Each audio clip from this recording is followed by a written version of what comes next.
सत श्री अकाल, तुसीं देख रहे हो पंजाब मेल यूएसए टीवी। मैं वरुण कौर मान खबरां दे बुलेटिन 'ਚ ਤੁਹਾਡਾ स्वागत है। पेश ने पहला चुਣਵੀਆਂ खबरां। महाराणी एलिजाबैथ ਦੇ अंतिम संस्कार ਲਈ अमेरिका 'ਚ ਵਾਈਡਨ ਅਤੇ ਉਹਨਾਂ ਦੀ ਪਤਨੀ ਨੂੰ ਸੱਦਾ। ਹੁਣ ਪੂਰੇ ਇੱਕ ਵਫਦ ਨਾਲ ਨਹੀਂ ਕਰਨਗੇ ਯਾਤਰਾ।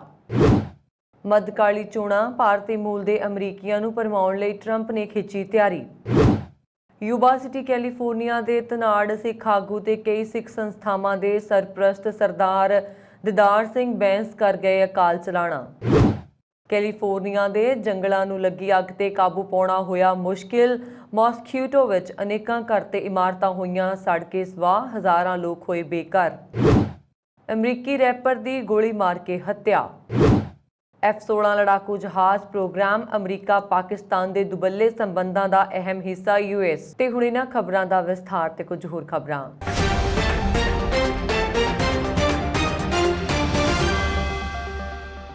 अमेरिका के राष्ट्रपति जो बाइडन महाराणी एलिजाबैथ के अंतिम संस्कार लिए हुण पूरे एक वफद नाल यात्रा नहीं करेंगे। वाइट हाउस ने सोमवार नूं यह पुष्टि की है। वाइट हाउस की प्रैस सकत्तर कैरीन जीन-पियर ने कहा कि हुण यूनाइटेड किंगडम का संयुक्त राज सरकार नूं सद्दा केवल राष्ट्रपति अते उन्हां दी पत्नी जिल बाइडन पहली महिला ਲਈ ही सी। राष्ट्रपति जो बाइडन अपने वड्डे वफद नाल इस मौके यात्रा नहीं करेंगे। हालांकि यूनाइटेड किंगडम दूजे अमरीकी नेतावां नूं वखरे सद्दे भेज सकदा सी। पोलिटिको यूरोप ने अंतिम संस्कार के प्रबंधों ते दस्तावेज़ों का हवाला देंदे हुए रिपोर्ट दी है कि हरेक देश के केबल राज के मुखी लई सद्दा दिता गया सी अते उस दे नाल एक मेहमान जिक्रयोग है कि 2013 विच दक्षिणी अफ्रीका के साबका राष्ट्रपति नैल्सन मंडेला के अंतिम संस्कार विच कई साबका राष्ट्रपतियों ने शिरकत की सी। जीन-पीआर ने कहा कि वाइट हाउस नूं शनिवार रात नूं महाराणी के अंतिम संस्कार ਲਈ सद्दा मिलिया ते वाइडन ने ऐतवार सवेरे ही इसनूं स्वीकार कर लिया। ਉਹ ਅਤੇ ਪਹਿਲੀ ਮਹਿਲਾ ਜਿਲ ਬਾइडन शनिवार ਨੂੰ वाशिंगटन डीसी ਤੋਂ लंडन ਲਈ रवाना होणगे। महाराणी का अंतिम संस्कार जो अगले सोमवार ਨੂੰ होएगा ਦੇ ਵਿੱਚ दुनिया भर के विदेशी पतवंतियां ਦੇ शामिल होण ਅਤੇ ਨਾਲ ही इन्हां ਨੂੰ ਲੱਖਾਂ ਲੋਕਾਂ ਵੱਲੋਂ ਦੇਖੇ ਜਾਣ ਦੀ उम्मीद है। महाराणी की पिछले हफ्ते 96 साल की उम्र में मौत हो गई। उन्होंने 70 साल तक राजशाही की अगवाई की सी। महाराणी का तबूत एडनबर्ग और लंडन विच राज च रखा जाएगा तां जो जनता उन्होंने श्रद्धांजलि दे सके। अमरीकी मध्यकाली चोणां विच भारती मूल के अमरीकी भाईचारे नूं जोड़न लई साबका अमरीकी राष्ट्रपति ट्रंप वड्डा दा खेडण जा रहे ने। ਉਹ जल्दी हिंदी के नवे चुनावी नारे दे नाल आ रहे हैं। इस वीडियो कैंपेन विच ट्रंप हिंदी विच भारत अमरीका सबसे अच्छे दोस्त कहते हुए नजर आउणगे। ट्रंप का यह नारा भारती अमरीकी भाईचारे दे विच लोकप्रिय टीवी चैनलों ते भी दिखाया जाएगा। शिकागो के कारोबारी अते ट्रंप की पार्टी के रणनीतिकार शुलभ कुमार ने हाल ही विच ट्रंप के फ्लोरिडा स्थित रिहाइश बारे लागो विच इसकी रिकॉर्डिंग की। इस तो पहला 2016 विच ट्रंप के दिते हिंदी नारे अब की बार ट्रंप सरकार के पिछे भी शुलभ कुमार ही सी जो प्रधानमंत्री मोदी के चुनावी नारे अब की बार मोदी सरकार तो प्रेरित सी। सुलभ ने दस्सिया कि ट्रंप बिल्कुल भी हिंदी नहीं बोल पाते, लेकिन उन्होंने केवल 3 टेक विच इस नारे नूं स्पष्ट रूप नाल बोल दिता। वो हसते हुए कहते हैं कि साडी टीम के लोगों नूं भारत शब्द का सही उच्चारण लैण विच काफ़ी दिक्कतां होईयां ते उन्हां 100 तो ज़्यादा रीटेक लैणे पए। विश्व के सिख भाईचारे विच सत्कारित ना सरदार दिदार सिंह बैंस अचानक इस दुनिया तो रुखसत हो गए। उगे समाज सेवक सरदार दिदार सिंह ने अज करीब 3 बजे बाद दोपहर आखिरी साह लए। उस समय उन्हां दा लगभग सारा परिवार कोल सी। सिख आगू दिदार सिंह बैंस जो यूबा सिटी स्थित गुरुद्वारा टारा ब्यूना के बानी सन ते सब तो पहला उन्होंने इत्थों ही विदेशों विच नगर कीर्तन कढ़ण की रीत तोरी सी। कई सिख संस्थावां के सरप्रस्त सरदार दिदार सिंह बैंस ने सारी जिंदगी सिक्खी की चढ़दी कला लई कई संस्थावां विच रह के काम किया। श्री अकाल तखत साहिब वालों उन्होंने पंथ रतन दा ते भाई साहिब का खिताब दिता गया सी। उन्होंने नानकसर संप्रदा वालों राजयोगी का खिताब दिता गया सी। संत लाभ सिंह वालों आरंभी गई गरीब कुड़ियां दे विआहां दौरान इन्होंने वक्-वक् समय ते सैकड़े गरीब कुड़ियां दे विआह किते। उन्होंने वालों युवा सिटी विच श्रोमणी गुरुद्वारा प्रबंधक कमेटी नूं 14 एकड़ जमीन सिख प्रचार लई दान दिती गई। जिंदगी दौरान वर्ल्ड सिख ऑर्गेनाइजेशन के प्रधान रहे। इस तो इलावा पटना साहिब लई दान ਦਾਨ ਬਰੂ ਸਾਹਿਬ ਸੰਸਥਾ ਦੇ ਦਾਨੀ ਤੇ ਪ੍ਰਬੰਧਕ, ਅਨੰਦਪੁਰ ਸਾਹਿਬ ਖਾਲਸਾ ਹੈਰੀਟੇਜ ਲਈ ਦਾਨ, ਅਮਰੀਕਾ ਵਿੱਚ ਵਿਸਕਾਸਨ ਗੁਰਦੁਆਰਾ ਵਾਪਰੀ ਘਟਨਾ ਦੇ ਪੀੜਤਾਂ ਲਈ ਵਡਮੁੱਲਾ ਦਾਨ, ਯੁਵਾ ਸਿਟੀ ਗੁਰਦੁਆਰਾ ਲਈ ਤੇ ਫਰੀਮਾਂਟ ਲਈ ਉਹਨਾਂ ਵੱਲੋਂ ਦਾਨ ਦਿੱਤਾ ਗਿਆ ਸੀ। ਇਸ ਤੋਂ ਇਲਾਵਾ ਅਮਰੀਕਾ ਤੇ ਕੈਨੇਡਾ ਦੇ ਵੱਖ-ਵੱਖ ਗੁਰਦੁਆਰਾ ਸਾਹਿਬਾਨਾਂ ਲਈ ਲੱਖਾਂ ਡਾਲਰ ਦਾਨ ਕੀਤੇ ਗਏ। ਸਥਾਨਕ ਸਰਕਾਰਾਂ ਵਿੱਚ ਆਫਿਸਰ, ਲੌਬੀ ਤੇ ਕਾਂਗਰਸਮੈਨ ਤੇ ਸੈਨੇਟਰਜ਼ ਸਰਦਾਰ ਦਿਦਾਰ ਸਿੰਘ ਬੈਂਸ ਦਾ ਬਹੁਤ ਸਤਿਕਾਰ ਕਰਦੇ ਸਨ। ਇੱਕ ਸਮੇਂ ਪ੍ਰੈਜ਼ੀਡੈਂਸ਼ੀਅਲ ਰਾਉਂਡ ਟੇਬਲ ਦੇ ਮੈਂਬਰ ਰਹੇ। ਇਸ ਤੋਂ ਇਲਾਵਾ ਤੇ ਪੀਚ ਕਿੰਗ ਰਹੇ ਤੇ ਪੀਚ ਐਸੋਸੀਏਸ਼ਨ ਅਮਰੀਕਾ ਦੇ ਮੈਂਬਰ ਰਹੇ। ਭਾਵੇਂ ਦਿਦਾਰ ਸਿੰਘ ਬੈਂਸ ਅੱਜ ਸਾਡੇ ਵਿੱਚ ਨਹੀਂ ਰਹੇ, ਪਰ ਸਿੱਖ ਭਾਈਚਾਰੇ ਵੱਲੋਂ ਉਹਨਾਂ ਦੀ ਦੇਣ ਨੂੰ ਭੁੱਲਣਾ ਅਸੰਭਵ ਹੈ। ਸਰਦਾਰ ਦਿਦਾਰ ਸਿੰਘ ਬੈਂਸ ਦਾ ਪੰਜਾਬ ਵਿਚਲਾ ਪਿੰਡ ਨੰਗਲ ਖੁਰਦ ਨੇੜੇ ਮਾਲਪੁਰ ਹੁਸ਼ਿਆਰਪੁਰ ਹੈ। ਉਹ ਆਪਣੇ ਪਿੱਛੇ ਪਤਨੀ ਸੰਤੀ ਬੈਂਸ, ਬੇਟਾ ਅਜੀਤ ਸਿੰਘ ਬੈਂਸ, ਬੇਟੀ ਦਲਜੀਤ ਕੌਰ, ਬੇਟਾ ਕਰਮਦੀਪ ਸਿੰਘ ਬੈਂਸ ਸਟਰ ਕਾਉਂਟੀ ਸੁਪਰਵਾਈਜ਼ਰ ਨੂੰ ਅਤੇ ਆਪਣੇ ਵੱਡੇ ਭਰਾ ਦਿਲਬਾਗ ਸਿੰਘ ਬੈਂਸ ਤੇ ਜਸਵੰਤ ਸਿੰਘ ਬੈਂਸ ਨੂੰ ਪਿੱਛੇ ਛੱਡ ਗਏ। ਮਹਾਨ ਦਾਨੀ ਸਰਦਾਰ ਦਿਦਾਰ ਸਿੰਘ ਬੈਂਸ ਨੂੰ ਉਹਨਾਂ ਵੱਲੋਂ ਕੀਤੇ ਕਾਰਜਾਂ ਬਦਲੇ ਕਦੇ ਭੁਲਾਇਆ ਨਹੀਂ ਜਾ ਸਕਦਾ। ਕੈਲੀਫੋਰਨੀਆ ਵਿੱਚ ਵੱਖ-ਵੱਖ ਥਾਵਾਂ ਤੇ ਲੱਗੀ ਅੱਗ ਉੱਪਰ ਕਾਬੂ ਪਾਉਣ ਦੇ ਯਤਨ ਜਾਰੀ ਨੇ, ਪਰ ਸਮੱਸਿਆ ਇਹ ਹੈ ਕਿ ਅੱਗ ਨਵੇਂ ਖੇਤਰਾਂ ਵਿੱਚ ਲੱਗ ਰਹੀ ਹੈ। ਰਾਜ ਦੇ ਮੌਸਕੀਟੋ ਖੇਤਰ ਵਿੱਚ ਲੱਗੀ ਤਾਜ਼ਾ ਅੱਗ ਨੇ ਭਿਆਨਕ ਰੂਪ ਅਪਣਾ ਲਿਆ ਅਤੇ ਅੱਗ ਬੁਝਾਊ ਅਮਲਾ ਅੱਗ ਨੂੰ ਅੱਗੇ ਫੈਲਣ ਤੋਂ ਰੋਕਣ ਲਈ ਪੱਬਾਂ ਭਾਰ ਹੋਇਆ ਪਿਆ ਹੈ। ਅੱਗ ਸਿਆਰਾ ਨਿਵਾਡਾ ਦੀਆਂ ਪਹਾੜੀਆਂ ਵਿੱਚ ਸੁੱਕੇ ਜੰਗਲਾਂ ਵਿੱਚ ਫੈਲ ਗਈ। ਹੁਣ ਤੱਕ 46 ਇਮਾਰਤਾਂ ਸੜ ਕੇ ਸੁਆਹ ਹੋ ਗਈਆਂ। ਐਲ ਡੋਰਾਡੋ ਤੇ ਪਲੇਸਰ ਕਾਉਂਟੀਆਂ ਦੇ ਜੰਗਲ ਵਿੱਚ ਅੱਗ ਸਿਖਰ ਤੇ ਪੁੱਜੀ। ਤਪਸ਼ ਦੌਰਾਨ 6 ਸਤੰਬਰ ਨੂੰ ਲੱਗੀ ਸੀ। ਤਕਰੀਬਨ 5 ਲੱਖ ਏਕੜ ਜੰਗਲ ਨੂੰ ਅੱਗ ਨੇ ਆਪਣੀ ਲਪੇਟ ਵਿੱਚ ਲੈ ਲਿਆ। ਕੈਲੀਫੋਰਨੀਆ ਦੇ ਅੱਗ ਬੁਝਾਊ ਵਿਭਾਗ ਅਨੁਸਾਰ ਅਜੇ ਤੱਕ 18% ਅੱਗ ਉੱਪਰ ਹੀ ਕਾਬੂ ਪਾਇਆ ਗਿਆ। 2 ਦਰਜਨ ਘਰ ਤੇ 21 ਹੋਰ ਇਮਾਰਤਾਂ ਅੱਗ ਦੀ ਭੇਟ ਚੜ੍ਹ ਚੁੱਕੀਆਂ ਨੇ। 5800 ਹੋਰ ਇਮਾਰਤਾਂ ਨੂੰ ਖਤਰਾ ਪੈਦਾ ਹੋ ਗਿਆ। ਉਸ ਕਿਸੇ ਵੇਲੇ ਵੀ ਅੱਗ ਦੀ ਲਪੇਟ ਵਿੱਚ ਆ ਸਕਦੀਆਂ ਨੇ।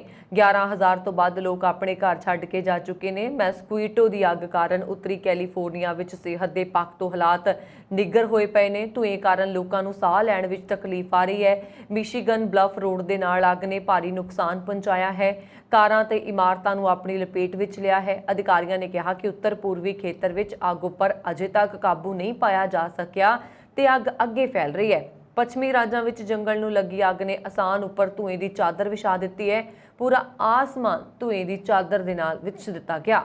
ਕੈਲੀਫੋਰਨੀਆ, ਵਾਸ਼ਿੰਗਟਨ, ਓਰੇਗਨ ਤੇ ਇਦਾਹੋ ਵਿੱਚ ਹਵਾ ਬਿਜਲੀ ਗੁਣਵੱਤਾ ਬਾਰੇ ਚੇਤਾਵਨੀ ਦਿੱਤੀ ਗਈ ਹੈ।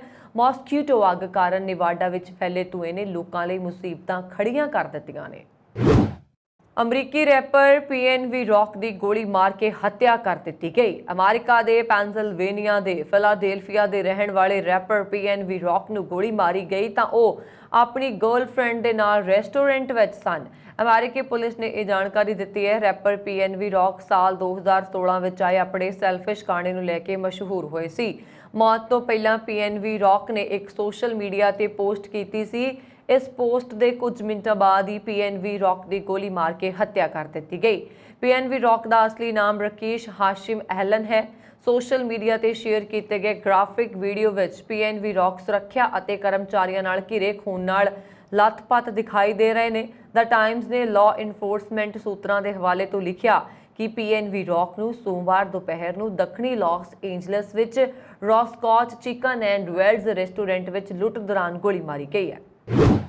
ਬਾਈਡਨ ਪ੍ਰਸ਼ਾਸਨ ਨੇ ਪਾਕਿਸਤਾਨ ਨੂੰ 45 ਕਰੋੜ ਡਾਲਰ ਦੀ ਫੌਜੀ ਸਹਾਇਤਾ ਪ੍ਰਦਾਨ ਕਰਨ ਦੇ ਆਪਣੇ ਕਦਮ ਨੂੰ ਜਾਇਜ਼ ਠਹਿਰਾਉਂਦੇ ਹੋਏ ਕਿਹਾ ਹੈ ਕਿ F-16 ਲੜਾਕੂ ਜਹਾਜ਼ ਪ੍ਰੋਗਰਾਮ ਅਮਰੀਕਾ ਪਾਕਿਸਤਾਨ ਦੇ ਦੁਬੱਲੇ ਸੰਬੰਧਾਂ ਦਾ ਇੱਕ ਅਹਿਮ ਹਿੱਸਾ ਹੈ। ਅਮਰੀਕੀ ਸਰਕਾਰ ਨੇ ਕਿਹਾ ਕਿ ਇਹਨਾਂ ਲੜਾਕੂ ਜਹਾਜ਼ਾਂ ਦਾ ਬੇੜੇ ਤੋਂ ਪਾਕਿਸਤਾਨ ਨੂੰ ਅੱਤਵਾਦ ਵਿਰੋਧੀ ਮੁਹਿੰਮ ਦੇ ਸੰਚਾਲਨ 'ਚ ਮਦਦ ਮਿਲੇਗੀ।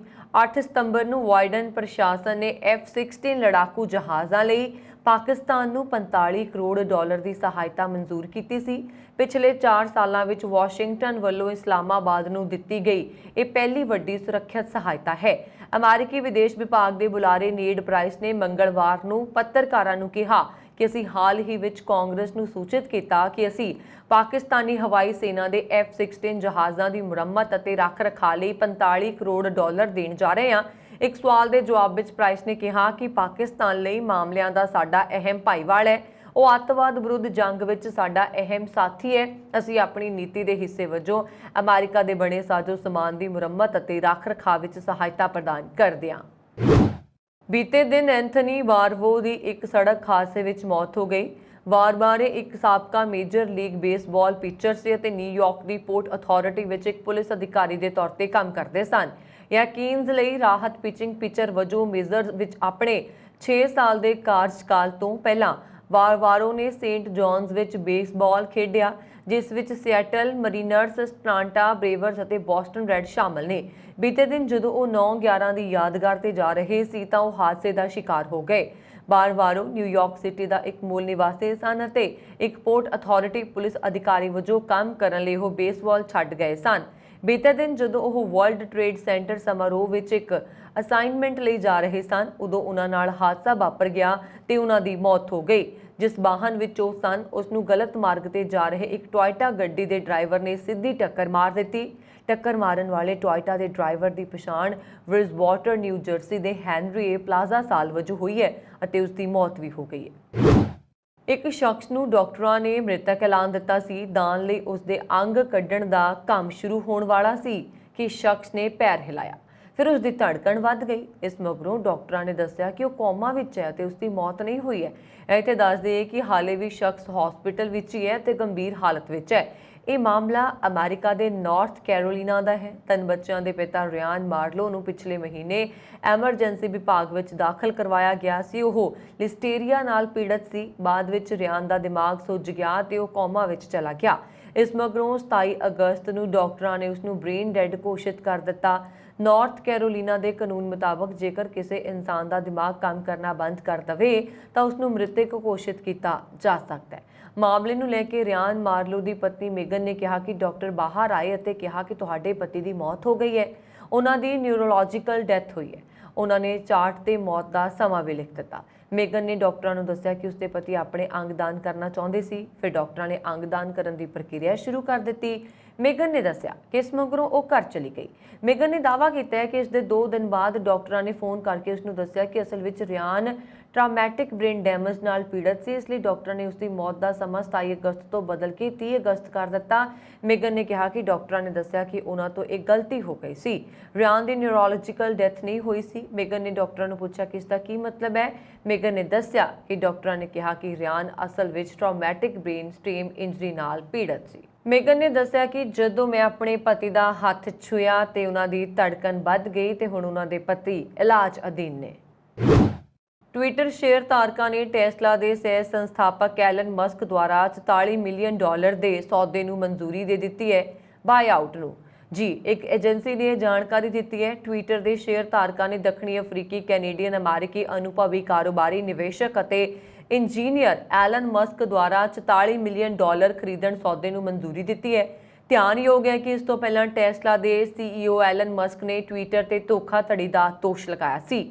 ਡੀਲ ਨੂੰ ਲੈ ਕੇ ਮਾਈਕਰੋ ਬਲੌਗਿੰਗ ਦਿੱਗਜ ਟਵਿੱਟਰ ਅਤੇ ਮਸਕ ਵਿਚਕਾਰ ਕਾਨੂੰਨੀ ਵਿਵਾਦ ਦੇ ਵਿਚਾਲੇ ਟੈਸਲਾ ਦੇ CEO ਨੇ ਦੋਸ਼ ਲਗਾਇਆ ਸੀ ਕਿ ਟਵਿੱਟਰ ਨੇ ਉਸ ਨੂੰ ਆਪਣੇ ਕਾਰੋਬਾਰ ਬਾਰੇ ਗੁੰਮਰਾਹਕੁਨ ਜਾਣਕਾਰੀ ਦਿੱਤੀ ਜਦੋਂ ਉਸਨੇ $44 ਮਿਲੀਅਨ ਸੌਦੇ ਤੇ ਦਸਤਖਤ ਕੀਤੇ। ਇਹ ਦਾਅਵਾ ਬੀਤੀ ਰਾਤ ਟੈਸਲਾ ਦੇ ਬੌਸ ਦੁਆਰਾ ਸੌਦੇ ਨੂੰ ਰੱਦ ਕਰਨ ਦੀ ਬਜਾਏ ਪੂਰਾ ਕਰਨ ਲਈ ਟਵਿੱਟਰ ਦੁਆਰਾ ਦਾਇਰ ਕੀਤੇ ਮੁਕੱਦਮੇ ਦੇ ਜਵਾਬ ਵਿੱਚ ਦਾਇਰ ਕੀਤਾ ਗਿਆ ਸੀ। ਨਿਊਯਾਰਕ ਦੇ ਕੋਨੇ ਟਾਪੂ ਬੀਚ ਤੇ 3 ਬੱਚਿਆਂ ਦੀਆਂ ਲਾਸ਼ਾਂ ਮਿਲਣ ਨਾਲ ਦਹਿਸ਼ਤ ਦਾ ਮਾਹੌਲ ਬਣ ਗਿਆ। ਪੁਲਿਸ ਜਦੋਂ ਮੌਕੇ ਤੇ ਪੁੱਜੀ ਤਾਂ ਬੱਚੇ ਬੇਹੋਸ਼ ਸਨ। ਬਾਅਦ ਵਿੱਚ ਹਸਪਤਾਲ ਪੁੱਜਣ ਤੇ ਬੱਚਿਆਂ ਨੂੰ ਮ੍ਰਿਤਕ ਐਲਾਨ ਦਿੱਤਾ ਗਿਆ। ਇਸ ਮਾਮਲੇ ਵਿੱਚ ਪੁਲਿਸ ਬੱਚਿਆਂ ਦੀ 30 ਸਾਲਾ ਮਾਂ ਕੋਲੋਂ ਪੁੱਛਗਿੱਛ ਕਰ ਰਹੀ ਹੈ। ਨਿਊਯਾਰਕ ਪੁਲਿਸ ਵਿਭਾਗ ਦੇ ਮੁਖੀ ਕੈਨੇਥ ਕੌਰੇ ਨੇ ਦੱਸਿਆ ਕਿ ਮ੍ਰਿਤਕ ਬੱਚਿਆਂ ਵਿੱਚ ਇੱਕ ਲੜਕਾ ਜਿਸ ਦੀ ਉਮਰ 7 ਸਾਲ ਹੈ ਅਤੇ ਉਹ 2 ਲੜਕੀਆਂ ਜਿਨ੍ਹਾਂ ਦੀ ਉਮਰ 3 ਅਤੇ 4 ਸਾਲ ਹੈ ਸ਼ਾਮਲ ਨੇ। ਪੁਲਿਸ ਅਨੁਸਾਰ ਫੋਨ ਉੱਪਰ ਸੂਚਨਾ ਮਿਲਣ ਤੇ ਪੁਲਿਸ ਅੱਧੀ ਰਾਤ ਤੋਂ ਬਾਅਦ ਵਿੱਚ 1:40 ਤੇ ਔਰਤ ਦੇ ਘਰ ਪੁੱਜੀ, ਜਿੱਥੇ ਬੱਚਿਆਂ ਦੇ ਪਿਤਾ ਨੇ ਦੱਸਿਆ ਕਿ ਉਹ ਬੱਚਿਆਂ ਦੀ ਸੁਰੱਖਿਆ ਨੂੰ ਲੈ ਕੇ ਚਿੰਤਤ ਹੈ। ਉਹਨਾਂ ਨੇ ਦੱਸਿਆ ਕਿ ਬੱਚੇ ਆਪਣੀ ਮਾਂ ਨਾਲ ਕੋਨੇ ਟਾਪੂ ਦੀ ਬੀਚ ਤੇ ਹੋ ਸਕਦੇ ਨੇ। ਪੁਲਿਸ ਨੇ ਬੀਚ ਤੇ ਨਾਲ ਲੱਗਦੇ ਖੇਤਰ ਵਿੱਚ 90 ਮਿੰਟ ਭਾਲ ਕਰਨ ਉਪਰੰਤ ਬੱਚਿਆਂ ਦੀ ਮਾਂ ਨੂੰ ਲੱਭ ਲਿਆ। ਉਹਨਾਂ ਨੇ ਬੱਚਿਆਂ ਸੰਬੰਧੀ ਪੁਲਿਸ ਵੱਲੋਂ ਪੁੱਛੇ ਗਏ ਸਵਾਲ ਦੇ ਜਵਾਬ ਨਹੀਂ ਦਿੱਤੇ। ਆਖਰ ਪੁਲਿਸ ਨੇ 4:30 ਵਜੇ ਤੜਕੇ ਕੋਨੇ ਆਈਲੈਂਡ ਬੀਚ ਵਾਰਡ ਬਾਗ ਤੋਂ 2 ਕਿਲੋਮੀਟਰ ਦੂਰ ਹੇਠਲੇ ਇਲਾਕੇ ਵਿੱਚ ਬੱਚਿਆਂ ਨੂੰ ਲੱਭ ਲਿਆ, ਜੋ ਲਗਭਗ ਮਰੀ ਹੋਈ ਹਾਲਤ ਵਿੱਚ ਸਨ। ਪੁਲਿਸ ਮਾਮਲੇ ਦੀ ਜਾਂਚ ਉਪਰੰਤ ਹੀ ਔਰਤ ਵਿਰੁੱਧ ਕਾਰਵਾਈ ਕਰੇਗੀ। ਕੈਲੀਫੋਰਨੀਆ ਪੁਲਿਸ ਨੇ 8 ਸਾਲਾ ਬੱਚੀ ਦੀ ਹੋਈ ਹੱਤਿਆ ਦੇ ਮਾਮਲੇ ਵਿੱਚ ਇੱਕ ਦੋਸ਼ੀ ਨੂੰ ਗ੍ਰਿਫਤਾਰ ਕਰ ਲਿਆ ਹੈ। ਜਾਣਕਾਰੀ ਲੈਫਟੀਨੈਂਟ ਨਿਦਿੰਦਿਆਂ ਅਟਾਰਨੀ ਜਨਰਲ ਰਾਬ ਬਨੂਟਾ ਨੇ ਦੱਸਿਆ कि पुलिस ने इस साल मार्च महीने विच सोफिया मैनसन नामी बच्ची की लाश उसकी मां के मरसड विच रहिंदे मित्र तंटे जैक्सन के घर तो बरामद की सी। जांच दौरान पुलिस नूं पता लग्या है कि तंटे जैक्सन ने बच्ची नूं भुखा रखिया, उस उपर तशद्दद किया ते उसनूं घर दे पिछवाड़े एक शैड विच रहण लई मजबूर किया। एक परिवारक मैंबरां वल्लों 8 मार्च नूं बच्ची दे लापता होण दी सूचना देण उपरंत पुलिस ने मैनसन दी मां समंथा जॉनसन नूं हिरासत विच लैके जांच पड़ताल शुरू की सी। मां विरुद्ध बच्ची उपर तशद्दद करन तों इलावा हत्या दे दोष आयद किए गए ने। पाकिस्तान इस समय भारी मींह ते हड़ां की लपेट विच है। इस औखी घड़ी विच दुनिया भर के सारे देश पाकिस्तान की मदद कर रहे हैं। इस कड़ी विच अमेरिका का नाम भी शामिल है, जिसने C-17 और C-130 जहाज़ों के 10 मिशनां राहीं इत्थों के हड़ प्रभावित लोगों की मदद की है। अमेरिका ने मनुखी सहायता के रूप में पाकिस्तान नूं 10 लाख पाउंड तो भी वध की सहायता दी है, तां जो उसनूं आफत के समय विच लोड़ींदियां चीज़ां की सप्लाई की जा सके। यह काम US agency for international development के सहयोग नाल कीता गया। पाकिस्तान विच मॉनसून की बारिश कारण आई हड़ की स्थिति करीब 1400 लोगों की मौत हो गई है, 1200 होर जख्मी हो गए। इस नाल 6674 किलोमीटर तक सड़क नूं नुकसान पहुंचा ते 17 लाख तो वध घर तबाह हो गए। अमेरिकी रक्षा विभाग के मुख्य दफ्तर पेंटागन के बुलारे पैट्रिक राइडर ने मंगलवार नूं एक न्यूज़ कॉन्फ्रेंस में पत्रकारां नूं कहा, साडी संवेदना उन्हां लोकां नाल है जो इस भयानक कुदरती आफत नाल प्रभावित होए ने। उन्होंने कहा, हुण तक रक्षा विभाग ने अंतरराष्ट्रीय विकास लई संयुक्त राज एजेंसी की अगवाई विच कीते जा रहे यत्नां दा समर्थन किया। इस विच उच्च जोखम वालियां स्थितियां विच एयरलिफ्टां ते कई होर तक सहायता शामिल है। राइडर ने अगे कहा, अमेरिकी हवाई सेना के C-17 और C-130 जहाज़ों नूं सेंट्रल कमांड नूं सौंप दिता गया, जिस राही पाकिस्तान लई हुण तक 10 मिशन चलाए जा चुके हैं। इन्हां विच पाकिस्तान के लोगों की मदद लई लोड़ींदियां वस्तां अते साजो समान शामिल ने, जिन्हां की रकम 10 लाख पाउंड तो वध है। असीं उम्मीद करते हैं कि मदद की यह प्रक्रिया अगले कुछ दिनों तक जारी रहेगी। राइडर ने सप्लाई की जाने वाली राहत समग्री विच भोजन, पीण वाला पानी, सैनीटेशन नाल संबंधित कुछ चीज़ां, टेंट, बिस्तरे, बर्तन आदि शामिल ने।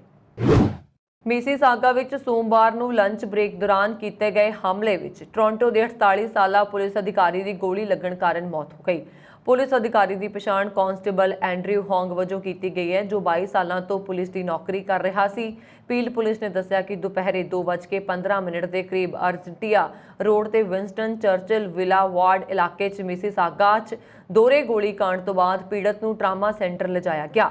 इस घटना मगरों शक्की सिहा रंग का हमलावर चोरी की जीप लैके फरार हो गया ते उस संबंध में पुलिस ने टीवी, रेडियो ते सैल फोन उत्ते एक्टिव शूटर का अलर्ट भी जारी किया, जिस नाल इलाके विच दहशत का माहौल पैदा हो गया। शक्की की पछाण 30 साला शान पैटरी वजों की गई।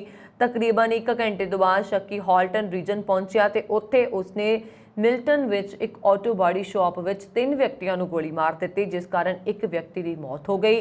दूजे 2 व्यक्तियों को नाजुक हालत में हस्पताल लिजाया गया। शूटर एक बार फिर घटना वाली थां तो फरार हो गया ते बाद विच उसनूं हैमिल्टन विच लोकेट कर लिया गया ते हॉल्टन पुलिस अधिकारियों वालों चलाई गोली लगन कारण उसकी मौत हो गई। प्रोविंस की स्पैशल इन्वेस्टिगेशन यूनिट वालों इस शूटिंग की जांच की जा रही है। पंजाबी भाईचारे वालों पुलिस जवान की मौत ते गहरे दुख का प्रगटावा किया गया है। कनेडा के प्रधानमंत्री जस्टिन ट्रूडो ने देश में 19 सितंबर दिन सोमवार को फैडरल पद्धर छुट्टी का ऐलान किया है। उन्होंने कहा कि यह सोग का दिन होएगा क्योंकि महाराणी एलिजाबैथ II यूके विच अंतिम विदाई दी जाएगी। इस दिन सारे सरकारी ते व्यापारक अदारे बंद रहणगे। ट्रूडो ने कहा, असीं प्रांतां ते प्रदेशों नाल काम करके ये देखण की कोशिश करांगे कि असीं सारे इस ते इकसार हाँ। अजे भी कुछ वेरविਆਂ ते काम करना बाकी है, ट्रूडो ने कहा। पर कनेडियनां लई सोमवार नूं सोग मनाउण दे मौके का ऐलान करना महत्वपूर्ण होण जा रहा, इसलिए असीं फैडरल कर्मचारियों नूं दस्सांगे कि सोमवार सोग का दिन होएगा। कंजरवेटिव पार्टी के नवे आगू नूं बधाई देण तो एक दिन बाद प्रधानमंत्री जस्टिन ट्रूडो ने प्यारे पॉयलैवरा ते सीधा हमला करदिआं कहा कि कैनेडा नूं गैर जिम्मेवार आगूआं की कोई जरूरत नहीं है। लिबरल एमपीज़ के 3 दिना सम्मेलन दौरान जस्टिन ट्रूडो ने कहा कि लोकां अंदरले डर का फायदा उठाउणा जां लोकां नूं आपस विच लड़ाउण वाले सियासतदानां दा समां लंघ चुका है। उधर पॉयलैवरा ने मोड़वां वार करदिआं आसमान छूंदी महंगाई लई ट्रूडो नूं जिम्मेवार ठहराया। इत्थे दसना बनता है कि कंजरवेटिव पार्टी की लीडरशिप दौड़ वेले पॉयलैवरा ने बैंक ऑफ कनेडा उपर भी शब्दी हमले किए ते केंद्रीय बैंक नूं ट्रूडो का ATM करार दिता। ਉਹਨਾਂ ਨੇ ਵੀ ਕਿਹਾ ਕਿ ਪ੍ਰਧਾਨ ਮੰਤਰੀ ਬਣਨ ਤੇ ਉਹ ਬੈਂਕ ਆਫ ਕੈਨੇਡਾ ਦੇ ਗਵਰਨਰ ਟਿਫ ਮੈਕਲਮ ਨੂੰ ਬਰਖਾਸਤ ਕਰ ਦੇਣਗੇ। ਲੰਘੇ ਸਿਆਲ ਪੌਲ ਐਵਰਾ ਨੇ ਕੈਨੇਡਾ ਵਾਸੀਆਂ ਨੂੰ ਸੁਝਾਅ ਦਿੱਤਾ ਸੀ ਕਿ ਮਹਿੰਗਾਈ ਤੋਂ ਨਿਜਾਤ ਹਾਸਲ ਕਰਨ ਲਈ ਕ੍ਰਿਪਟੋ ਕਰੰਸੀ ਵਿੱਚ ਨਿਵੇਸ਼ ਕਰਨ। ਜਸਟਿਨ ਟਰੂਡੋ ਨੇ ਕ੍ਰਿਪਟੋ ਕਰੰਸੀ ਵਾਲਾ ਮੁੱਦਾ ਉਠਾਉਂਦਿਆਂ ਕਿਹਾ, ਲੋਕਾਂ ਨੂੰ ਕ੍ਰਿਪਟੋ ਕਰੰਸੀ ਵੱਲ ਭੇਜਣਾ ਇੱਕ ਜ਼ਿੰਮੇਵਾਰ ਆਗੂ ਦੀ ਨਿਸ਼ਾਨੀ ਨਹੀਂ ਹੈ। ਜੇ ਕੰਜ਼ਰਵੇਟਿਵ ਆਗੂ ਦੀ ਸਲਾਹ ਮੰਨ ਕੇ ਕੋਈ ਬਿਟਕੋਇਨ ਖਰੀਦ ਲੈਂਦਾ ਹੈ ਤਾਂ ਉਸ ਦੀ ਜ਼ਿੰਦਗੀ ਭਰ ਦੀ ਕਮਾਈ ਖਤਮ ਹੋ ਸਕਦੀ ਹੈ। ਮਹਾਮਾਰੀ ਦੌਰਾਨ ਲੋਕਾਂ ਨੂੰ ਆਰਥਿਕ ਸਹਾਇਤਾ ਵੰਡਣ ਕਾਰਨ ਮਹਿੰਗਾਈ ਵਧਣ ਦੇ ਦੋਸ਼ਾਂ ਬਾਰੇ ਜਸਟਿਨ ਟਰੂਡੋ ਨੇ ਕਿਹਾ, ਇੱਕ ਗੱਲ ਬਿਲਕੁਲ ਸਪਸ਼ਟ ਹੈ ਕਿ ਉਸ ਵੇਲੇ ਕਿਰਤੀਆਂ, ਪਰਿਵਾਰਾਂ, ਬਜ਼ੁਰਗਾਂ, ਨੌਜਵਾਨਾਂ ਤੇ ਕਾਰੋਬਾਰੀਆਂ ਨੂੰ ਆਰਥਿਕ ਸਹਾਇਤਾ ਦੀ ਜ਼ਰੂਰਤ ਸੀ ਅਤੇ ਇਹੀ ਚੀਜ਼ ਲਿਬਰਲ ਸਰਕਾਰ ਨੇ ਕੀਤੀ। ਕੈਨੇਡਾ ਦੇ ਬਰੈਂਪਟਨ ਤੇ ਮਿਸੀਸਾਗਾ ਸ਼ਹਿਰ ਵਿੱਚ ਕਾਰ ਚੋਰੀ ਦੀਆਂ ਘਟਨਾਵਾਂ ਲਗਾਤਾਰ ਵਧਦੀਆਂ ਜਾ ਰਹੀਆਂ ਨੇ। ਇਸ ਲਈ ਪੁਲਿਸ ਵੀ ਪੂਰੀ ਚੌਕਸੀ ਵਰਤ ਰਹੀ ਹੈ। ਇਸ ਦੇ ਚਲਦਿਆਂ 3 ਪੰਜਾਬੀ ਨੌਜਵਾਨਾਂ ਨੂੰ ਗ੍ਰਿਫਤਾਰ ਕੀਤਾ ਗਿਆ, ਜਿਹੜੇ ਕਿ ਚੋਰੀ ਦੀ ਇੱਕ ਗੱਡੀ ਵਿੱਚ ਸੁੱਤੇ ਪਏ ਸੀ। ਹਾਲਾਂਕਿ ਇਹਨਾਂ ਤੇ ਕੋਈ ਦੋਸ਼ ਸਾਬਤ ਨਹੀਂ ਹੋਇਆ, ਪਰ ਪੁਲਿਸ ਵੱਲੋਂ ਇਸ ਮਾਮਲੇ ਦੀ ਡੂੰਘਾਈ ਨਾਲ ਜਾਂਚ ਕੀਤੀ ਜਾ ਰਹੀ ਹੈ। ਡਫਰਿਨ ਦੀ OPP ਭਾਵ ਓਨਟਾਰੀਓ ਪ੍ਰੋਵਿੰਸ਼ੀਅਲ ਪੁਲਿਸ ਨੇ ਦੱਸਿਆ ਕਿ ਉਹਨਾਂ ਨੂੰ ਸਵੇਰੇ 9:45 ਵਜੇ ਇੱਕ ਵਿਅਕਤੀ ਨੇ ਫੋਨ ਕਰਕੇ ਦੱਸਿਆ ਕਿ ਔਰੇਂਜ ਵਿਲ ਵਿੱਚ ਬ੍ਰੌਡਵੇ ਦੀ ਪਾਰਕਿੰਗ ਲਾਟ ਵਿੱਚ ਇੱਕ ਗੱਡੀ ਖੜੀ ਹੈ, ਜਿਸ ਵਿੱਚ 3 ਵਿਅਕਤੀ ਸੁੱਤੇ ਪਏ ਨੇ। ਕੈਨੇਡਾ ਵਿੱਚ 15 ਅਕਤੂਬਰ ਨੂੰ ਮਿਊਨਿਸਪਲ ਚੋਣਾਂ ਹੋਣ ਜਾ ਰਹੀਆਂ ਨੇ। ਇਹਨਾਂ ਵਿੱਚ ਸਰੀ ਤੇ ਬਰੈਂਪਟਨ ਵਿੱਚ ਕਈ ਪੰਜਾਬੀਆਂ ਦੀ ਚੋਣ ਲੜ ਰਹੇ ਨੇ। ਜੇਕਰ ਸਰੀ ਦੀ ਗੱਲ ਕੀਤੀ ਜਾਏ ਤਾਂ ਇੱਥੇ ਮੇਅਰ, ਕੌਂਸਲਰ ਤੇ ਸਕੂਲ ਟਰਸਟੀ ਲਈ ਕੁੱਲ 84 ਉਮੀਦਵਾਰ ਚੋਣ ਮੈਦਾਨ ਵਿੱਚ ਉਤਰ ਚੁੱਕੇ ਨੇ। ਇਹਨਾਂ ਵਿੱਚੋਂ ਸੁਖ ਧਾਲੀਵਾਲ ਤੇ ਅੰਮ੍ਰਿਤ ਬੜਿੰਗ ਵੱਲੋਂ ਮੇਅਰ ਦੀ ਚੋਣ ਲੜੀ ਜਾ ਰਹੀ ਹੈ, ਜਦਕਿ ਬਹੁਤ ਸਾਰੇ ਪੰਜਾਬੀ ਉਮੀਦਵਾਰ ਕੌਂਸਲਰ ਤੇ ਸਕੂਲ ਟਰਸਟੀ ਦੀ ਚੋਣ ਵੀ ਲੜ ਰਹੇ ਨੇ। ਸਰੀ ਵਿੱਚ 1 ਮੇਅਰ, 8 ਕੌਂਸਲਰ ਅਤੇ 7 ਸਕੂਲ ਟਰਸਟੀਆਂ ਦੀ ਚੋਣ ਹੋਣੀ ਹੈ। ਇਸ ਲਈ ਕੁੱਲ 84 ਉਮੀਦਵਾਰ ਚੋਣ ਲੜ ਰਹੇ ਨੇ। ਇਹਨਾਂ ਵਿੱਚੋਂ 8 ਉਮੀਦਵਾਰ ਮੇਅਰ, 56 ਕੌਂਸਲਰ ਅਤੇ 20 ਉਮੀਦਵਾਰ ਸਕੂਲ ਟਰਸਟੀ ਬਣਨ ਲਈ ਚੋਣ ਲੜ ਰਹੇ ਨੇ। ਦਿੱਲੀ ਦੇ ਮੈਟਰੋ ਸਟੇਸ਼ਨ ਦੇ ਅੰਦਰ ਸਿੱਖ ਵਿਅਕਤੀ ਨੂੰ ਕਥਿਤ ਤੌਰ ਤੇ ਕਿਰਪਾਨ ਨਾਲ ਰੋਕਿਆ ਗਿਆ। ਕੌਮੀ ਘੱਟ ਗਿਣਤੀ ਕਮਿਸ਼ਨ ਨੇ ਮੈਟਰੋ ਸਟੇਸ਼ਨ ਦੇ ਅੰਦਰ ਕਿਰਪਾਨ ਨਾਲ ਰੋਕੇ ਜਾਣ ਨੂੰ ਲੈ ਕੇ ਸਖਤ ਰੁਖ ਅਪਣਾਇਆ। ਕਮਿਸ਼ਨ ਨੇ ਇਸ ਮਾਮਲੇ ਵਿੱਚ DMRC ਦੇ ਚੇਅਰਮੈਨ ਦੇ ਨਾਲ ਦਿੱਲੀ ਦੇ ਮੁੱਖ ਸਕੱਤਰ ਤੋਂ ਰਿਪੋਰਟ ਤਲਬ ਕੀਤੀ ਹੈ। ਘੱਟ ਗਿਣਤੀਆਂ ਬਾਰੇ ਕੌਮੀ ਕਮਿਸ਼ਨ ਨੇ ਇੱਕ ਸਿੱਖ ਦੀ ਸ਼ਿਕਾਇਤ ਤੇ DMRC ਦੇ ਪ੍ਰਧਾਨ ਅਤੇ ਦਿੱਲੀ ਦੇ ਮੁੱਖ ਸਕੱਤਰ ਤੋਂ ਰਿਪੋਰਟ ਤਲਬ ਕੀਤੀ ਹੈ, ਜਿਸ ਨੂੰ ਕਥਿਤ ਤੌਰ ਤੇ ਕਿਰਪਾਨ ਨਾਲ ਮੈਟਰੋ ਸਟੇਸ਼ਨ ਵਿੱਚ ਦਾਖਲ ਹੋਣ ਤੋਂ ਰੋਕਿਆ ਗਿਆ ਸੀ। ਕੌਮੀ ਘੱਟ ਗਿਣਤੀ ਕਮਿਸ਼ਨ ਨੇ ਵੀ ਇਸ ਮਾਮਲੇ ਵਿੱਚ ਜ਼ਿੰਮੇਵਾਰ ਅਧਿਕਾਰੀਆਂ ਖਿਲਾਫ ਲੋੜੀਂਦੀ ਕਾਰਵਾਈ ਕਰਨ ਦੇ ਨਿਰਦੇਸ਼ ਦਿੱਤੇ ਨੇ। ਕਮਿਸ਼ਨ ਵੱਲੋਂ ਜਾਰੀ ਬਿਆਨ ਵਿੱਚ ਕਿਹਾ ਗਿਆ ਕਿ ਉਹਨਾਂ ਨੂੰ ਤਖਤ ਸ੍ਰੀ ਦਮਦਮਾ ਸਾਹਿਬ ਦੇ ਸਾਬਕਾ ਜਥੇਦਾਰ ਗਿਆਨੀ ਕੇਵਲ ਸਿੰਘ ਵੱਲੋਂ ਸ਼ਿਕਾਇਤ ਮਿਲੀ ਹੈ ਕਿ ਉਹਨਾਂ ਨੂੰ ਨਵੀਂ ਦਿੱਲੀ ਦੇ ਦਵਾਰਕਾ ਸੈਕਟਰ 21 ਮੈਟਰੋ ਸਟੇਸ਼ਨ ਵਿੱਚ ਦਾਖਲ ਹੋਣ ਤੋਂ ਰੋਕਿਆ ਗਿਆ ਤੇ ਕਿਰਪਾਨ ਉਤਾਰਨ ਲਈ ਕਿਹਾ ਗਿਆ। ਕਮਿਸ਼ਨ ਦੇ ਬਿਆਨ ਵਿੱਚ ਕਿਹਾ ਗਿਆ ਹੈ ਕਿ ਕਿਰਪਾਨ ਸਿੱਖ ਧਰਮ ਦਾ ਅਨਿੱਖੜ ਅੰਗ ਹੈ ਅਤੇ ਸੰਵਿਧਾਨ ਦੀ ਧਾਰਾ 25 ਸਿੱਖਾਂ ਨੂੰ ਕਿਰਪਾਨ ਪਹਿਨਣ ਅਤੇ ਰੱਖਣ ਦੀ ਆਗਿਆ ਦਿੰਦੀ ਹੈ। ਇਸ ਘਟਨਾ ਨਾਲ ਸਿੱਖਾਂ ਦੀਆਂ ਧਾਰਮਿਕ ਭਾਵਨਾਵਾਂ ਨੂੰ ਠੇਸ ਪੁੱਜੀ ਹੈ। NCM ਦੇ ਚੇਅਰਪਰਸਨ ਇਕਬਾਲ ਸਿੰਘ ਲਾਲਪੁਰ ਨੇ ਦਿੱਲੀ ਮੈਟਰੋ ਕੋਲ ਕਾਰਪੋਰੇਸ਼ਨ ਦੇ ਚੇਅਰਮੈਨ ਅਤੇ ਦਿੱਲੀ ਦੇ ਮੁੱਖ ਸਕੱਤਰ ਤੋਂ ਮਾਮਲੇ ਦੀ ਰਿਪੋਰਟ ਮੰਗੀ ਹੈ। ਉਹਨਾਂ ਇਸ ਮਾਮਲੇ ਵਿੱਚ ਜ਼ਿੰਮੇਵਾਰ ਅਧਿਕਾਰੀਆਂ ਖਿਲਾਫ ਲੋੜੀਂਦੀ ਕਾਰਵਾਈ ਦੀ ਮੰਗ ਕੀਤੀ ਹੈ। ਦੇਸ਼ ਦੇ ਵੱਖ-ਵੱਖ ਸੂਬਿਆਂ ਤੇ ਬਾਹਰੀ ਮੁਲਕਾਂ ਤੋਂ ਪੰਜਾਬ ਆਉਣ ਵਾਲੇ ਸੈਲਾਨੀਆਂ ਅਤੇ ਯਾਤਰੂਆਂ ਦੀ ਅੰਮ੍ਰਿਤਸਰ ਪਹਿਲੀ ਪਸੰਦ ਬਣਿਆ ਹੋਇਆ ਹੈ ਔਰ ਟੂਰਿਜ਼ਮ ਮੰਤਰਾਲੇ ਵੱਲੋਂ ਜਾਰੀ ਕੀਤੇ ਅੰਕੜਿਆਂ ਦੇ ਮੁਤਾਬਕ ਅੰਮ੍ਰਿਤਸਰ ਵਿੱਚ ਪਿਛਲੇ 12 ਵਰ੍ਹਿਆਂ ਦੌਰਾਨ ਦੇਸ਼-ਵਿਦੇਸ਼ ਤੋਂ ਕੁੱਲ 20 ਕਰੋੜ 96,53,244 ਸੈਲਾਨੀ ਤੇ ਸ਼ਰਧਾਲੂ ਅੰਮ੍ਰਿਤਸਰ ਪਹੁੰਚੇ ਨੇ। इन्हां च वड्डी गिणती विच उन्हां श्रद्धालुओं की भी गिणती है जो अमृतसर स्थित श्री हरमंदिर साहिब के दर्शनां लई पहुंचते ने। दस्सिया जा रहा कि अमृतसर आउण वाले सैलानियां अते यात्रियां दी वाघा सरहद दूजी पसंद है अते उत्थे रोजाना राष्ट्रीय झंडा उतारन की रस्म भी शामिल होने लई हज़ारां लोग पहुंच रहे ने। यूक्रेन के राष्ट्रपति ज़ेलेंस्की ने दावा किया है कि इस महीने की शुरुआत तो यूक्रेनी फौजी बलों ने जंग प्रभावित देशों का 6000 वर्ग किलोमीटर हिस्सा रूसी फौज बलों तो आज़ाद करवा लिया। एक वीडियो संबोधन विच राष्ट्रपति ने सोमवार नूं कहा, सितंबर की शुरुआत तो साडे सैनिकों ने पूर्व और दक्षिण विच यूक्रेन के 6000 वर्ग किलोमीटर तो वध खेतर नूं आज़ाद करवाया। साडे सिपाही अगे वध रहे हैं। राष्ट्रपति ज़ेलेंस्की ने 57वीं वक्री मोटराइज्ड इन्फेंट्री ब्रिगेड का धन्नवाद किया जो पूरब विच भारी लड़ाई तो उभरिया अते दक्षिणी मोर्चे ते बहुत हिम्मत ते विश्वास नाल अगे वध रहा। उस समय 59वीं वक्री मोटराइज्ड इन्फेंट्री ब्रिगेड जो मुश्किल खुले मैदान अते रूसी तोपखाने की गोलीबारी के बावजूद अगे वध रही है। ਨਾਲ ਹੀ 128ਵੀਂ ਵੱਖਰੀ ਪਹਾੜੀ ਅਸੌਲਟ ਬ੍ਰਿਗੇਡ ਜਿਸ ਨੇ ਕਈ ਬਸਤੀਆਂ ਨੂੰ ਆਜ਼ਾਦ ਕਰਵਾਇਆ ਅਤੇ ਰੂਸੀ ਫੌਜਾਂ ਦੀਆਂ ਇਕਾਈਆਂ ਨੂੰ ਪ੍ਰਭਾਵਸ਼ਾਲੀ ਢੰਗ ਨਾਲ ਬੇਅਸਰ ਕੀਤਾ। ਹਾਲਾਂਕਿ ਉਹਨਾਂ ਨੇ ਇਹ ਨਹੀਂ ਦੱਸਿਆ ਕਿ ਯੂਕਰੇਨ ਦੇ ਕਿਹੜੇ ਸ਼ਹਿਰਾਂ ਤੇ ਪਿੰਡਾਂ ਨੂੰ ਰੂਸੀ ਫੌਜ ਤੋਂ ਆਜ਼ਾਦ ਕਰਵਾਇਆ ਗਿਆ। ਜ਼ੈਲੈਂਸਕੀ ਨੇ 8 ਸਤੰਬਰ ਨੂੰ ਕਿਹਾ ਕਿ ਯੂਕਰੇਨੀ ਫੌਜ ਨੇ 1000 ਵਰਗ ਕਿਲੋਮੀਟਰ ਦਾ ਹਿੱਸਾ ਵਾਪਸ ਲੈ ਲਿਆ, ਪਰ ਐਤਵਾਰ ਤੱਕ ਇਹ ਅੰਕੜਾ 3 ਗੁਣਾ ਵੱਧ ਕੇ 3000 ਵਰਗ ਕਿਲੋਮੀਟਰ ਹੋ ਗਿਆ। ਉੱਥੇ ਰੂਸ ਨੇ ਵੀ ਮੰਨਿਆ ਹੈ ਕਿ ਉਸਨੇ ਉੱਤਰ ਪੂਰਬੀ ਖੇਤਰ ਦੇ ਪ੍ਰਮੁੱਖ ਸ਼ਹਿਰਾਂ ਬਾਲਕਲੀਆ, ਇਜ਼ੀਅਮ ਅਤੇ ਕੁਪਿਆਂਸਕ ਨੂੰ ਗੁਆ ਦਿੱਤਾ ਹੈ। ਅਕਸਰ ਹੀ ਵਿਦੇਸ਼ ਵਿੱਚ ਬੈਠੇ ਸੱਜਣ ਆਪਣੇ ਪਰਿਵਾਰਾਂ ਵਾਲਿਆਂ, ਰਿਸ਼ਤੇਦਾਰਾਂ ਤੇ ਦੋਸਤਾਂ ਮਿੱਤਰਾਂ ਤੋਂ ਕੁਝ ਨਾ ਕੁਝ ਸਮਾਨ ਮੰਗਵਾਉਂਦੇ ਹੀ ਰਹਿੰਦੇ ਨੇ, ਪਰ ਹੋ ਸਕਦਾ ਹੈ ਕਿ ਇਸ ਖਬਰ ਤੋਂ ਬਾਅਦ ਕੁਝ ਰਿਸ਼ਤੇਦਾਰ ਜਾਂ ਦੋਸਤ ਇਸ ਤੋਂ ਹੱਥ ਖਿੱਚ ਲੈਣ, ਕਿਉਂਕਿ ਅਜਿਹਾ ਹੀ ਇੱਕ ਮਾਮਲਾ ਸਾਹਮਣੇ ਆਇਆ। ਦਰਅਸਲ ਏਅਰਪੋਰਟ ਤੇ ਜਦੋਂ ਇੱਕ ਮਹਿਲਾ ਦੀ ਤਲਾਸ਼ੀ ਲਈ ਗਈ ਤਾਂ ਇਸ ਕੋਲ ਵਿਆਹ ਦੇ ਕਾਰਡ ਸੀ, ਪਰ ਜਦੋਂ ਸ਼ੱਕ ਦੇ ਆਧਾਰ ਤੇ ਕਾਰਡਾਂ ਦੀ ਘੋਖ ਕੀਤੀ ਗਈ ਤਾਂ ਉੱਥੇ ਖੜੇ ਜਾਂਚ ਅਧਿਕਾਰੀਆਂ ਦੇ ਵੀ ਹੋਸ਼ ਉੱਡ ਗਏ, ਕਿਉਂਕਿ ਇਸ ਵਿੱਚ ਡਰੱਗਸ ਦੇ ਪੈਕੇਟ ਲੁਕੋ ਕੇ ਰੱਖੇ ਹੋਏ ਸੀ, ਜਿਸ ਦੀ ਵੀਡੀਓ ਵੀ ਸਾਹਮਣੇ ਆਈ ਹੈ ਤੇ ਉਹ ਜੰਮ ਕੇ ਸੋਸ਼ਲ ਮੀਡੀਆ ਤੇ ਚਰਚਾ ਦਾ ਵਿਸ਼ਾ ਬਣੀ ਹੈ। ਇਸ ਵੀਡੀਓ ਨੂੰ ਆਈਪੀਐਸ ਅਫਸਰਾਂ ਨੇ ਸੋਸ਼ਲ ਮੀਡੀਆ ਤੇ ਸਾਂਝਾ ਕੀਤਾ ਤੇ ਉਹਨਾਂ ਨੇ ਲਿਖਿਆ ਕਿ ਰਹੋ ਸਾਵਧਾਨ, ਏਅਰਪੋਰਟ ਤੇ ਇਹੋ ਜਿਹੀਆਂ ਚੀਜ਼ਾਂ ਨਾ ਲੈ ਕੇ ਜਾਓ। ਪਰ ਇਸ ਵੀਡੀਓ ਦੇ ਸਾਹਮਣੇ ਆਉਣ ਤੋਂ ਬਾਅਦ ਇੱਕ ਵਾਰ ਤਾਂ ਸਾਰਿਆਂ ਨੇ ਹੈਰਾਨ ਹੋ ਗਏ ਨੇ ਔਰ ਸਾਰਿਆਂ ਨੂੰ ਸੋਚਣ ਲਈ ਵੀ ਮਜਬੂਰ ਕਰ ਦਿੱਤਾ ਹੈ। ਕੈਨੇਡਾ ਦੇ ਮਿਸੀਸਾਗਾ ਸ਼ਹਿਰ ਦੀ ਵਸਨੀਕ ਰੁਕਮਣੀ ਦੀ ਖੁਸ਼ੀ ਦਾ ਕੋਈ ਟਿਕਾਣਾ ਨਾ ਰਿਹਾ ਜਦੋਂ ਉਹਨਾਂ ਨੂੰ $10 ਲੱਖ ਦੀ ਲਾਟਰੀ ਨਿਕਲਣ ਬਾਰੇ ਪਤਾ ਲੱਗਿਆ। ਪੇਸ਼ੇ ਵਜੋਂ ਹੇਅਰ ਸਟਾਈਲਿਸਟ ਰੁਕਮਣੀ ਨੇ ਦੱਸਿਆ ਕਿ ਉਹ ਲਗਾਤਾਰ ਲੋਟੋ ਮੈਕਸ ਅਤੇ ਲੋਟੋ 649 ਦੀਆਂ ਟਿਕਟਾਂ ਖਰੀਦਦੇ ਰਹਿੰਦੇ ਸਨ। ਟੋਰਾਂਟੋ ਵਿਖੇ OLG ਦੇ ਪ੍ਰਾਈਜ਼ ਸੈਂਟਰ ਵਿਖੇ ਪੁੱਜੀ ਰੁਕਮਣੀ ਨੇ ਦੱਸਿਆ ਕਿ ਗੈਸ ਸਟੇਸ਼ਨ ਤੇ ਲੋਟਰੀ ਦੇ ਨੰਬਰ ਚੈੱਕ ਕਰਦਿਆਂ ਦੇਖਿਆ ਕਿ ਸਾਰੀਆਂ ਜ਼ੀਰੋਜ਼ ਉੱਭਰ ਕੇ ਆ ਰਹੀਆਂ ਨੇ। ਐਨੇ ਸਿਫਰ ਦੇਖ ਕੇ ਰੁਕਮਣੀ ਦੁਚਿੱਤੀ ਵਿੱਚ ਪੈ ਗਈ, ਪਰ ਦੂਜੇ ਪਾਸੇ ਨੰਬਰ ਚੈੱਕ ਰਿਹਾ ਸੀ, ਸ਼ਖਸ ਖੁਸ਼ ਹੋ ਰਿਹਾ ਸੀ।